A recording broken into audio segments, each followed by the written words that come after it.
Hello बच्चों, कैसे हैं आप सब। आज की कक्षा में आपका स्वागत है। आज हम पढ़ेंगे जानी मानी फिल्मी हस्ती सत्यजीत राय के बारे में।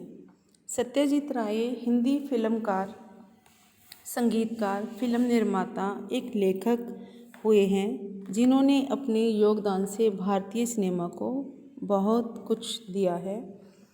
तो इनके बारे में आज हम जानते हैं कि कैसे इनका बचपन गुजरा, कब इनका जन्म हुआ और इन्होंने अपने जीवन में क्या क्या किया। सत्यजीत राय ये बंगाल में रहने वाले थे। एक भारतीय फिल्म निर्देशक थे जिन्हें 20वीं शताब्दी के सर्वोत्तम फिल्म निर्देशकों में गिना जाता है। मतलब फिल्म निर्देशक मतलब फिल्म डायरेक्टर्स में इनकी गिनती होती है। इनका जन्म कला और साहित्य के जगत में जाने माने कोलकाता के एक बंगाली अहीर परिवार में हुआ था। इनकी शिक्षा प्रेसिडेंसी कॉलेज और विश्व भारती विश्वविद्यालय में हुई। इन्होंने अपने कैरियर की शुरुआत पेशेवर चित्रकार की तरह की। फ्रांसीसी फिल्म निर्देशक जियां रेनुआ से मिलने पर और लंदन में इतालवी फिल्म लाद्री दी बिसिक्लेट देखने के बाद फिल्म निर्देशन की ओर इनका इंटरेस्ट बड़ा, रुझान हुआ। ये सत्यजीत राय जी की ओरिजिनल फ़ोटो है। यहाँ पर इनके जन्म और मृत्यु के बारे में जानकारी है। नेक्स्ट हम करते हैं। तो सत्यजीत राय के बारे में अभी हम कुछ और जानते हैं। उनके बारे में जो कहावत प्रचलित थी, होनहार बीरबान के होठ चीखने पात, अर्थात कोई बच्चा बड़ा होकर कैसा बनेगा उसके बारे में बचपन की हरकतों से ही पता चल जाता है। तो ये कहावत सत्यजीत राय पर भी बिल्कुल फिट बैठती थी। बचपन में ही वे अपने दादाजी की प्रेस में कंपोजिटरों, ब्लॉक बनाने वालों और कैमरा ऑपरेटरों के पास चले जाते और छिद्र वाले एक दरवाजे के सम्मुख खड़े होकर मैजिक लैंटर्न के समान दृश्य श्रव्य का प्रयोग करने में उन्हें बहुत आनंद आता था। अर्थात जब इनके दादाजी प्रेस में काम कर रहे होते थे तब ये जाकर छुप कर के वहाँ पर देखते थे कि वहाँ पर कौन कैसे काम कर रहा है। तो एक दरवाजे के सामने खड़े होकर हॉल में से ये देखते थे कि अंदर क्या क्या हो रहा है। भारतीय सिनेमा के महान कलाकार और विश्व सिनेमा की एक जानी मानी हस्ती सत्यजीत राय का जन्म 2 मई 1921 को कलकत्ता के परिवार में हुआ। इनके परिवार में सभी कलाकार और बुद्धिजीवी थे। इनके दादाजी उपेंद्र किशोर राय चौधरी जी एक विख्यात लेखक थे, विख्यात मीन प्रसिद्ध लेखक थे और इन्होंने राय एंड सन्स के नाम से एक प्रेस भी स्थापित किया हुआ था।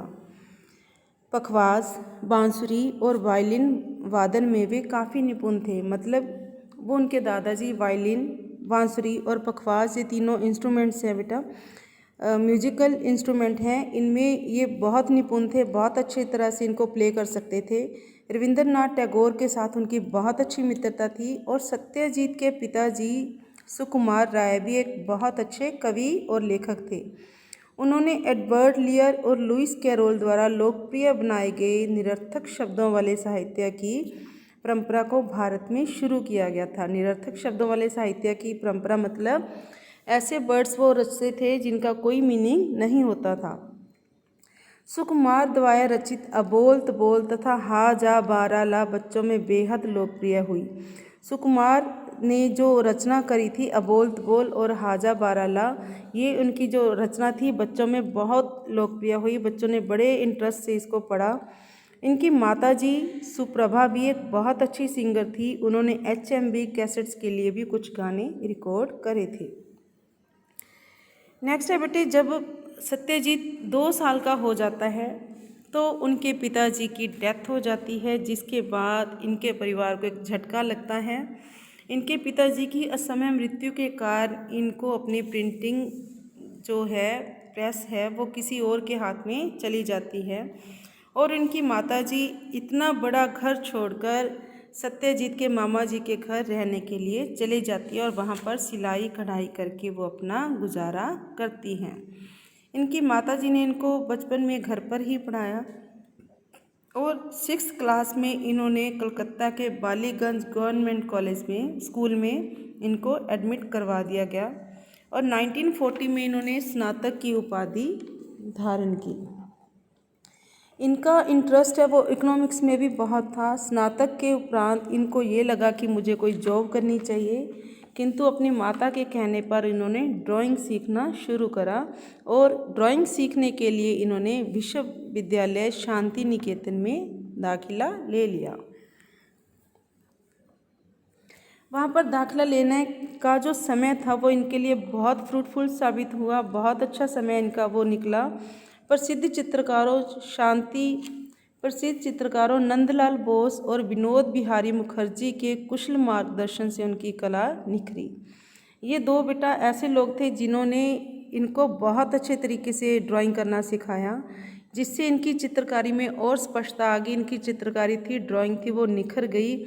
और उस समय जो सत्यजीत राय थे वो पूर्वी कला से बहुत प्रभावित हुए और इसके बाद इन्होंने आगे चलकर मुखर्जी के जीवन पर एक डॉक्यूमेंट्री फिल्म भी बनाई, एक वृत्त चित्र बनाया जिसका नाम था द इनर आई। इसके बाद इन्होंने अजंता, एलोरा, सांची, कोणार्क, एलिफेंटा और खजुराहो में उकेरी गई कलाकृतियों को देखकर ये भारतीय कला के मुरीद बन गए। भारतीय कला के मुरीद बन गए मतलब पहले ये बंगाल में रहते थे, तो जब इन्होंने इंडियन जो कला को देखा तो ये देख के हैरान हो गए कि भारतीयों में कितनी कला है। इसके बाद सत्यजीत राय को संगीत की परख करने की अद्भुत क्षमता थी। वो बड़े अच्छे तरीके से म्यूजिक को देख सकते थे, सुन सकते थे, समझ सकते थे। उनकी जो पहली धुन सीखी थी उन्होंने वो टिप्परेरी थी, जिसे कालांतर में उन्होंने अपनी फिल्म पथेर पंचाली में शामिल किया। वर्ष 1940 में उन्होंने अपने पिता की पुस्तक पागला दासु के आवरण का चित्रांकन किया। ये इन्होंने ड्राइंग सीखने के बाद बेटा जो जॉब करी उसमें ये जो बुक्स होती हैं उनके कवर के जो पिक्चराइज करने लगे, उनकी कवर फ़ोटो बनाने लगे, जिसमें इन्होंने अपने पिताजी की पुस्तक थी पागला दासु, उसकी जो जिल्द होती है, उसका जो कवर होता है, उसका भी चित्रांकन इन्होंने करा। शांति निकेतन से कोलकाता वापस आकर इन्होंने डीजी कैमर में नौकरी शुरू करी। वहाँ पर इनका जो काम था वो लघु दृष्टा का था। लघु दृष्टा मीन जूनियर विजुलाइजर का था, जहाँ पर इनको सिर्फ 80 रुपीज़ ही पे मिलती थी, 80 रुपये तनख्वाह मिलती थी महीने की। और उसके बाद इन्होंने 1945 में केमर एंड सिग्नेट प्रेस के लिए आवरण चित्र बनाना भी शुरू कर दिया। 1945 में बेटा क्या करा इन्होंने, केमर एंड सिग्नेट प्रेस, ये एक प्रेस है जिसके लिए इन्होंने आवरण चित्र, उसके जो कवर पिक्स होती हैं वो बनानी शुरू करी। और इनके द्वारा जो डिज़ाइन थे वो लोगों द्वारा बहुत पसंद करे गए। इनके प्रमुख पुस्तक आवरण थे विष्णुदेव और जीवनानंद के कविता संग्रह, जिम कॉर्बेट की मैन ईटर्स ऑफ कुमाऊं और पंडित जवाहरलाल नेहरू जी की पुस्तक डिस्कवरी ऑफ इंडिया के लिए इन्होंने कवर पेज तैयार किया था।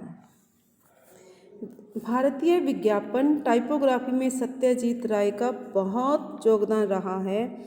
इन्होंने उस समय 4 तरह के टाइपफेसों की खोज की, जिनके नाम हैं राय रोमन, राय डेफिनिस, राय विजोर और हॉलीडे नाम से 4 अंग्रेजी टाइपफेस बनाए, जिसके लिए हर जगह पर इनकी बहुत ज़्यादा प्रशंसा हुई, बहुत ज़्यादा प्रेज़ करी गई।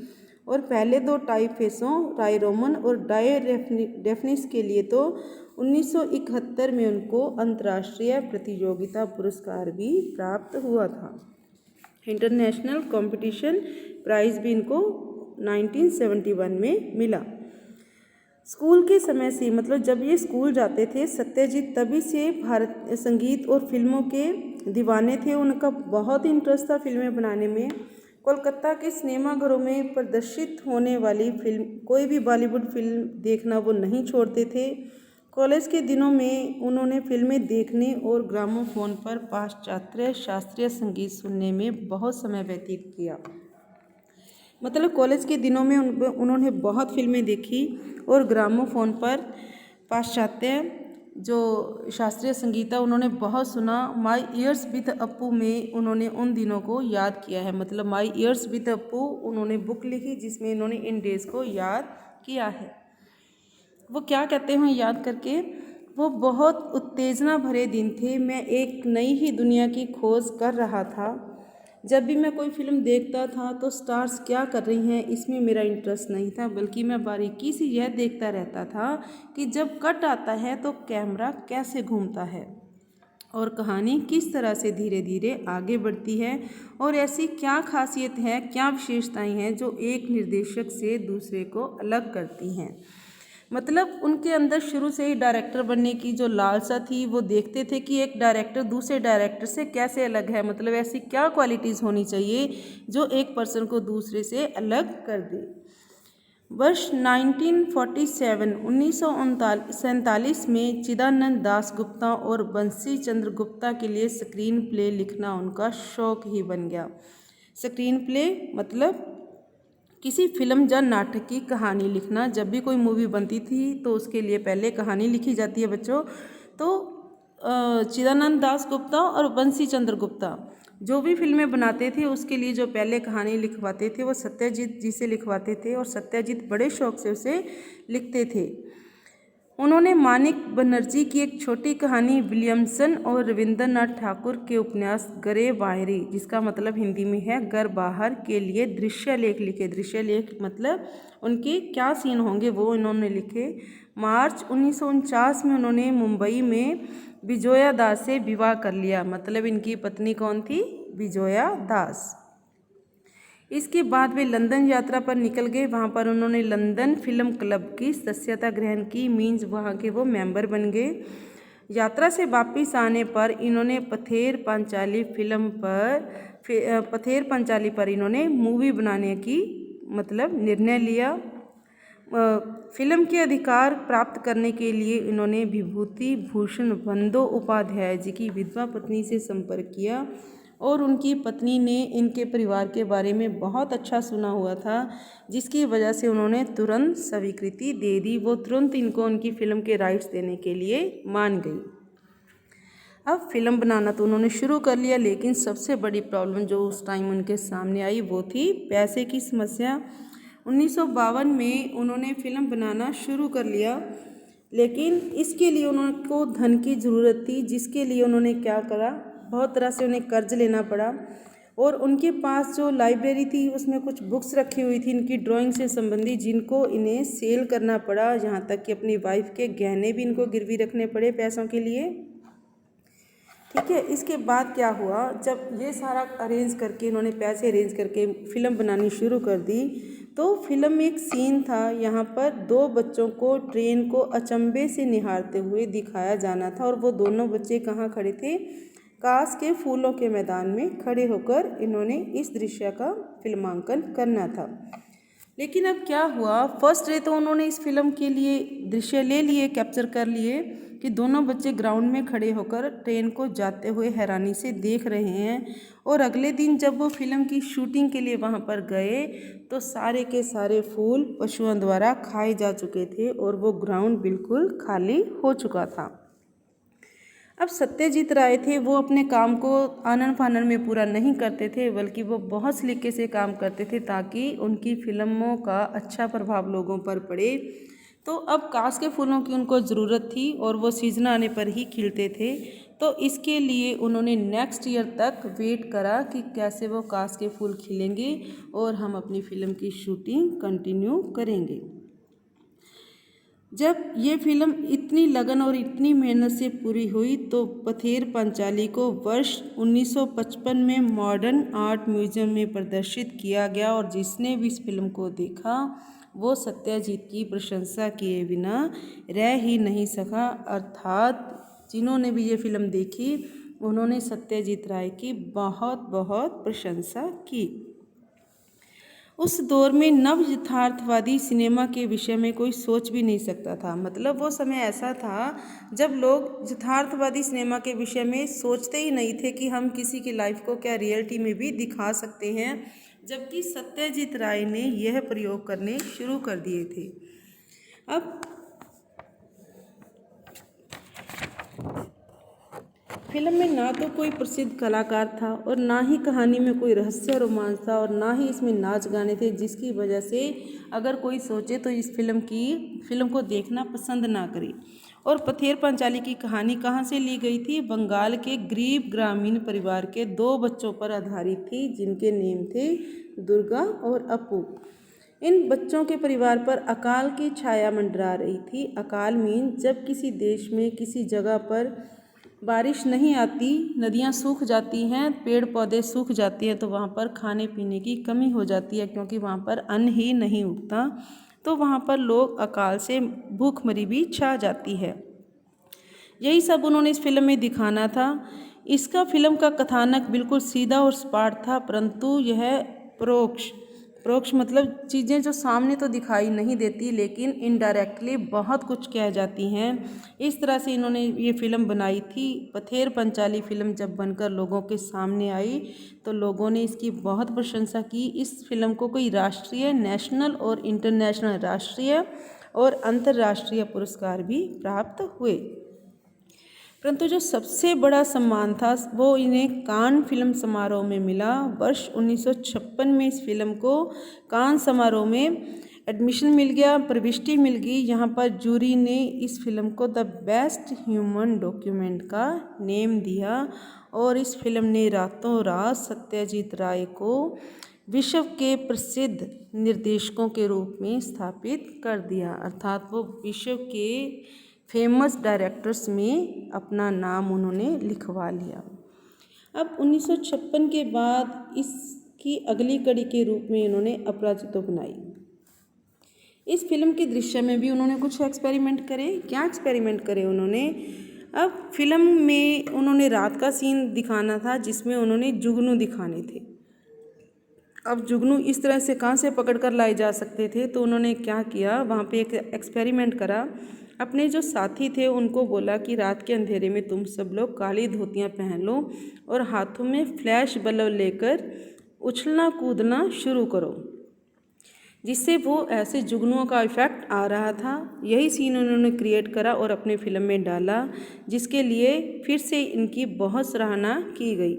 और यह फिल्म का अंतिम भाग था अपूत्रयी का अपूर्व संसार लास्ट भाग था, जो फिल्म वर्ष 1959 में रिलीज़ हुई। सत्यजीत राय ने टोटल 37 फिल्मों को डायरेक्ट किया अपनी लाइफ में, जिसमें उन्होंने फीचर फिल्में, वृत्तचित्र, डॉक्यूमेंट्री फिल्में और लघु फिल्में, शॉर्ट फिल्म्स बनाई, जिसमें वो सारे कार्य बहुत खुद ही करते थे और बहुत ध्यान से करते थे। जैसे फिल्म के लिए कहानी लिखना, फिर उसके लिए अभिनेता मतलब कोई हीरो या करेक्टर ढूंढना, फिर उसके पीछे कैसा म्यूजिक बजेगा उसके लिए लिखना, चलचित्रण, उसको फिल्म को डायरेक्ट करना और उसके लिए क्या क्या चीज़ें प्रचार करने के लिए चाहिए, वो सारी की सारा अरेंज खुद व खुद करते थे। वर्ष 1960 में 1960 में उनकी माताजी की भी डेथ होगी।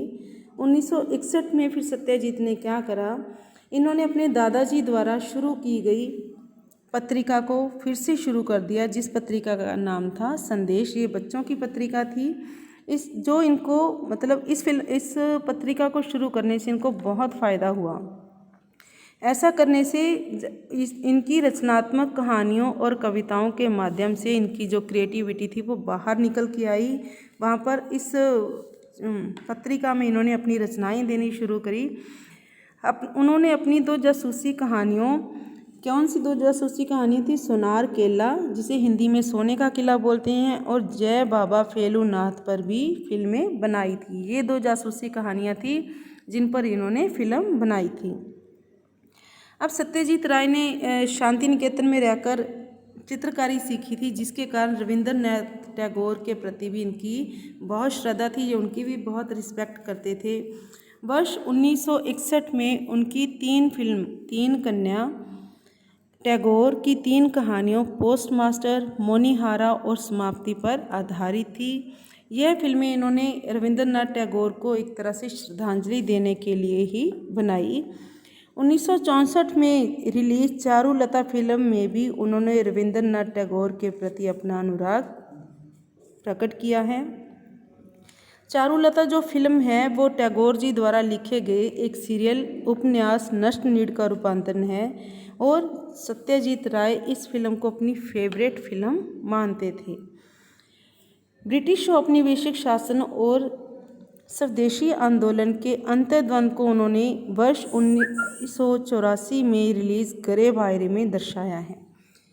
सत्यजीत राय ने अब क्या करा, 1984 में उन्होंने अपनी एक गरे वायरे फिल्म रिलीज़ करी, जिसमें उस समय जब अंग्रेज़ों ने भारत पर कब्जा किया हुआ था तो किस तरह से लोगों का जीवन था, वो सारा उन्होंने इस फिल्म में दर्शाया है। 1977 में 1970 में उनकी जो रिलीज़ फिल्म हुई थी शतरंज के खिलाड़ी, वो भी प्रेमचंद जी के उपन्यास पर आधारित थी। इस फिल्म में भी उन्होंने अंग्रेजी जो शासन था, भारतीय लोग उस समय कैसे अपना जीवन व्यतीत कर रहे थे, वो सारी चीज़ें इन्होंने अपनी फिल्म में दिखाई थी। इसके बाद उन्होंने प्रेमचंद की दूसरी कहानी सदगति पर भी एक फ़िल्म बनाई, जिसका नाम इन्होंने सदगति ही रखा था, जिसमें इन्होंने समाज की जात पात की व्यवस्था को उजागर किया था, भारतीयों के सामंती मिजाज को उजागर किया था कि जो अमीर लोग हैं वो किस तरह से गरीबों पर जुल्म ढा रही हैं, वो सारी चीज़ें इन्होंने वहाँ पर शामिल करी। इसके बाद सत्यजीत राय की जो बाल फिल्में थी वो लोगों में बहुत फेवरेट रही, लोगों ने बड़े इंटरेस्ट से उन फिल्मों को देखा। 1968 में बनी गुपी गायन बागा वायन उनकी एक संगीतमय फिल्म है, संगीतमय फंतासी है, जो उनके दादाजी की इसी शीर्षक वाली कहानी पर आधारित है। जब इस फिल्म बच्चों और बड़ों दोनों में इक्वल फेवरेट है, दोनों तरह के लोगों ने इसे बहुत पसंद किया। आगंतुक उनकी लास्ट फिल्म थी, जिसमें उन्होंने ऐसे समाज का वर्णन किया था जिसमें जो अमीर लोग हैं, जो पैसे के लालची लोग हैं, उनके जीवन का भंडाफोड़ इन्होंने किया था कि किस तरह वो पाखंड से समाज में अपना जीवन व्यतीत कर रहे हैं। इसके बाद वेनिस, कान, लोकार्नो, बर्लिन आदि में सत्यजीत द्वारा निर्देशित फिल्में एक के बाद एक पुरस्कृत होती चली गई। फिल्म समीक्षक उनकी प्रशंसा करते नहीं थकते थे और मणि कौल और अदूर गोपाल कृष्णन और श्याम बेनेगल जैसे जो डायरेक्टर थे, वो भी इनको अपना आइडियल मानते थे। अपनी फिल्मों पर भी वो सत्यजीत राय जैसा ही प्रभाव दिखाना चाहते थे। वर्ष 1992 में सत्यजीत राय जी की तबीयत बहुत ख़राब हो गई थी, जिसके कारण वो मृत्युशैया पर थे, डेथ बेड पर थे। उस समय इनको लाइफ टाइम अचीवमेंट के लिए ऑस्कर पुरस्कार से सम्मानित किया गया। इसके कुछ समय बाद ही फ्रांस के राष्ट्रपति फ्रांसवा मित्रा ने इनको लीजर डी ऑनर पुरस्कार से भी सम्मानित किया गया, जो फ्रांस का सबसे बड़ा प्राइज़ है। 23 अप्रैल 1992 को आखिर दिल की बीमारी से जूझते हुए इस महान पुरुष की डेथ हो जाती है और मृत्यु से कुछ दिन पहले ही भारतीय सरकार ने भी उनके अभूतपूर्व कार्यों के लिए भारत रत्न से सम्मानित किया था। तो ये थी इनकी जीवन गाथा बेटा, कैसे इन्होंने बचपन से लेकर अपनी जीवन की लास्ट मोमेंट तक अपना सहयोग फिल्मों में दिया और किस तरह से इन्होंने फिल्में बनाई और कितनी मेहनत और लगन से बनाई इन्होंने फिल्में, और जिसमें समाज का हर एक रंग इन्होंने लोगों के सामने रखा। यथार्थ को इन्होंने सामने लाया, लोगों का जो जीवन था, रियलिटी थी, उन चीज़ों को लोगों के सामने लेके आए, जिसके कारण इनकी भूरी भूरी प्रशंसा होती रही और भारतीय सिनेमा में नई राहें बन गई कि जीवन की रियलिटी को दिखाकर भी लोगों के मन को खींचा जा सकता है। सत्यजीत राय ने अपनी फिल्मों को एक अद्वितीय कलाकृति के रूप में पेश किया। लाइट और साउंड का मतलब इन्होंने जोड़ करके अपनी क्रिएटिविटी को दिखाया। उनकी कुछ फिल्मों में तो मोरल प्रवृत्ति को भी दिखाया गया। जापानी फिल्म निर्माण अकिरा कुरोसावा ने कहा था कि राय की फिल्में न देख पाना सूरज और चांद बिना संसार में रहने जैसा है। सत्यजीत राय को पता था कि मेरे अंदर कुछ कर गुजरने की चाहत है और मैं दुनिया के लिए बहुत कुछ कर सकता हूँ, इसलिए उन्होंने द बर्ड ऑफ सत्यजीत राय के लेखक विद्युत सरकार से कहा था कि एक ऐसे इंसान के लिए जो बहुत कुछ करना चाहता है, एक जीवन काल काफ़ी नहीं है। अर्थात उन्हें पता था कि मैं इतने से जीवन में बहुत सारे वो काम नहीं कर पाऊँगा जो मैं चाहता हूँ, अर्थात मैं दोबारा जन्म लेकर भी दुनिया में आना चाहता हूँ और इस सिनेमा के लिए और भी बहुत कुछ करना चाहता हूँ। तो बच्चों ये थे सिनेमा के जनक सत्यजीत राय, यथार्थवादी सिनेमा के जनक। यथार्थवादी मतलब रियल जो सिनेमा है, जो लोगों की लाइफ को रियलिटी में दिखा रहा है कि किस तरह से लोगों का जीवन उस समय चल रहा था। ये सारे एक्सपेरिमेंट उन्होंने अपनी फिल्मों में किए और जिस वजह से इनकी जो फिल्में थी लोगों के मन में अपनी छाप छोड़ती चली गई। आशा करती हूँ ये लेसन आपको बहुत अच्छे से समझ में आया होगा। धन्यवाद।